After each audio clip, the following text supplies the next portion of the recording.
Before the flood, a man could live 900 years.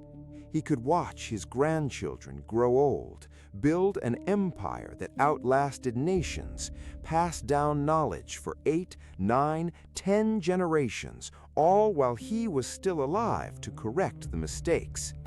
Then, in a single verse, God cut that down to 120.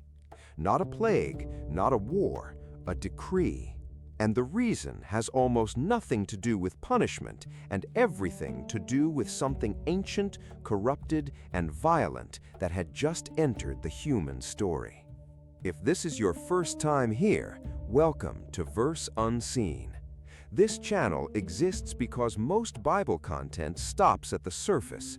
We go looking for the detail everyone reads past, the verse tucked between two more famous ones that quietly changes the whole story.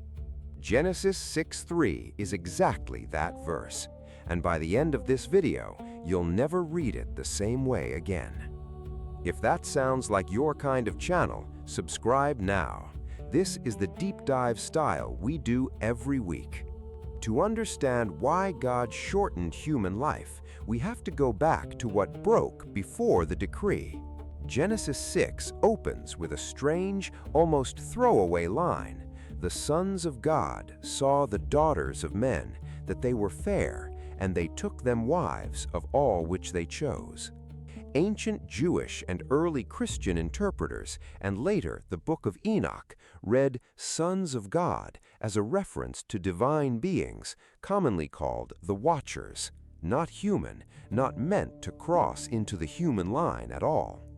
That boundary between the heavenly and the earthly had held since creation. Genesis 6 is the moment it doesn't. The offspring of that union are named directly in the text, the Nephilim. The word itself is debated. Some trace it to a root meaning the fallen ones, others to giants. Either translation points to the same idea, something not fully human and not meant to exist. And almost immediately, the text pivots to violence. Verse 5, just 2 lines later, every imagination of the thoughts of his heart was only evil continually. That's not a coincidence in the narrative structure. The boundary breaks and corruption escalates immediately after. Here's the question most readings skip past. Why would this be a crisis God needed to act on urgently rather than something to simply judge later?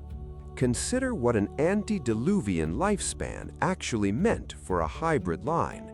If a Nephilim, or a bloodline carrying that corruption, lived 800, 900 years like the humans around them, that's not one violent leader, that's one leader who never dies. Centuries to consolidate power, centuries for corrupted knowledge to compound, generation after generation, without the natural turnover of death. Some ancient Jewish tradition, again drawing from Enoch, describes the Watchers as also teaching forbidden knowledge to humanity, weapon-making, cosmetics used for seduction, sorcery. Whether or not you take that tradition as literal history, the theological logic of Genesis is the same. Unchecked time in corrupted hands is the actual danger. A mortal, aging population can be reasoned with, outlived, outgenerationed. An immortal one can't. It just accumulates. That's the crisis. Not evil existing, but evil existing with unlimited time to perfect itself. Quick pause, because I want to ask you something a lot of you have brought up in the comments before on videos like our Cain and Abel breakdown. Do you think God's actions in Genesis, the flood, the lifespan limit, are acts of judgment or acts of mercy at the same time? Drop your answer below. I read every one of these, and I'm going to pull some of the best responses into next week's video. Okay, back to the decree itself. Genesis 6:3 reads, "My spirit shall not always strive with man, yet his days shall be 120 years. Read quickly, this sounds like God simply losing patience, But look at where this verse sits, right between the Nephilim's introduction and the flood narrative. It's not isolated, it's positioned as a direct response. There are two major ways scholars have read 120 years. Some read it as a personal lifespan cap, others read it as a countdown, 120 years until the flood itself, a window of warning before judgment arrives. Here's what's compelling. Both readings point to the same underlying strategy. Time itself becomes the mechanism of control. If it's a lifespan cap, it prevents any single corrupted or hybrid-influenced lineage from consolidating power across centuries.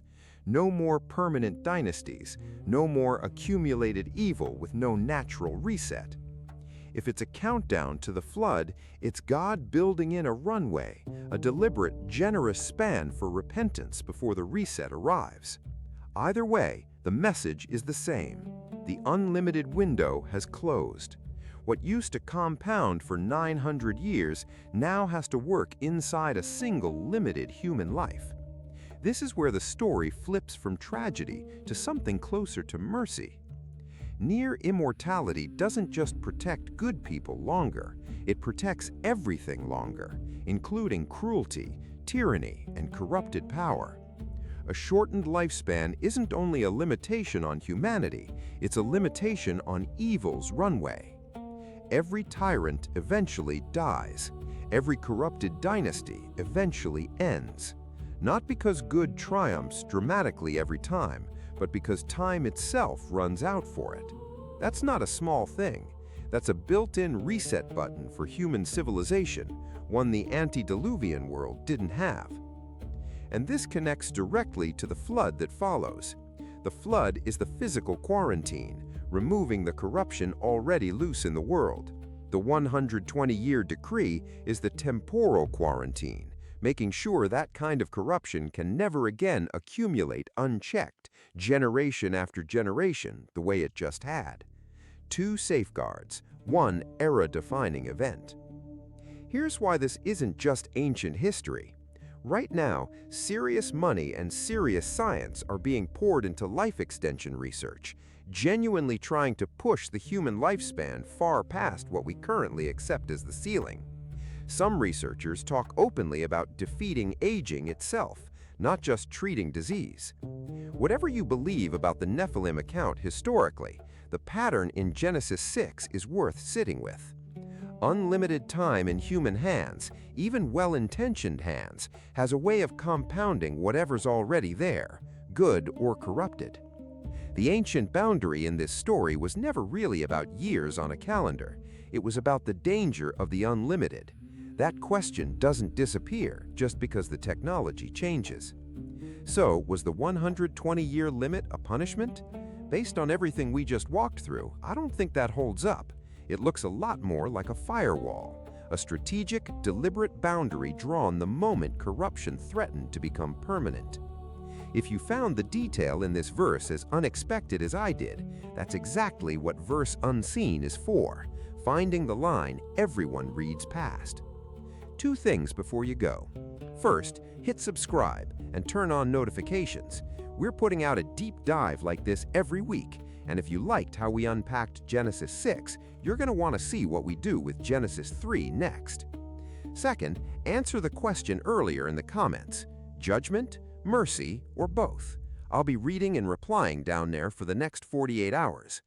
Thanks for watching Verse Unseen. I'll see you in the next one.